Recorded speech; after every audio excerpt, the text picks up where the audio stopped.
What is going on, gamers? This is Bradley and welcome to another episode of Craziest Nintendo Stuff this week, where we go over some facts and trivias about Nintendo games, Nintendo history, or just some Nintendo stuff that you might not know about. So today we're going to be taking a look at the Pokemon series and going over some facts and trivia once again. So let's get to it. Did you know that Alakazam's brain is constantly growing? The Pokédex in Pokemon Ruby reveals that Alakazam has a brain that continues to grow bigger and get heavier. Because of this, Alakazam has to use his psychokinetic powers to hold up his head because his neck cannot support such a heavy brain. The Pokédex in Pokemon Crystal also reveals that this Pokemon has an IQ of 5,000. So Alakazam is one super duper smart Pokemon, but is also a little dysfunctional. So now we just need to know what happens when he gets really old. Does his head pop off or his neck break? Must be a really sad day for whoever's trainer it is. Did you know that in Japan the popularity of the Pokemon games gave rise to the Pokemon anime, but it was the opposite in the United States? It was thought that the Pokemon series wouldn't be as well received as it was in Japan, so they released the Pokemon anime first. They wanted to do this first before they started translating the Pokemon games to see if people were actually interested in the series. Little did they know that Americans would scoop Pokemon up like candy.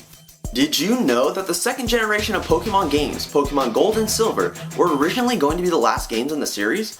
During an Iwata Ask for the Pokemon Heart Gold and Soul Silver remakes, the president of the Pokemon Company, Tsunekazu Ichihara, reveals this to be so. He states that when they completed the two games, he felt like a weight was lifted off his shoulders. But of course, he put that weight back on because they continued to pour out more Pokemon titles. The reason they continued to make Pokemon games is because of the sales success of Gold and Silver. Oh, how money can change things. Did you know that there's a possibility that Venonat was originally going to evolve into Butterfree instead of Venomoth? If you put the two Pokemon side by side, you can see a striking similarity between the two. They have the same mouth, antennas, hands, eyes, and color. I mean, Metapod looks nothing like Butterfree. Maybe Game Freak accidentally switched the evolutionary line when developing the game and just stuck with it.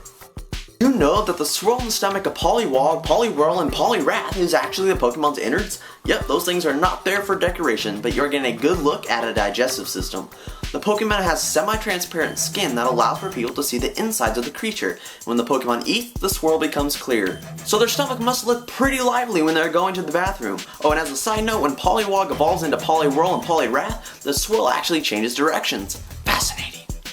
So that will wrap up another episode of Craziest Nintendo Stuff this week. If you like what you saw, please give it a thumbs up, and you can also subscribe for more videos like this in the future, along with my Nintendo reviews and my Nintendo news segments. You can also go to thegamingpixelshow.com for some news and rumors for the 3DS and the Wii U, but I'll talk to you later in the next video, guys. Bye!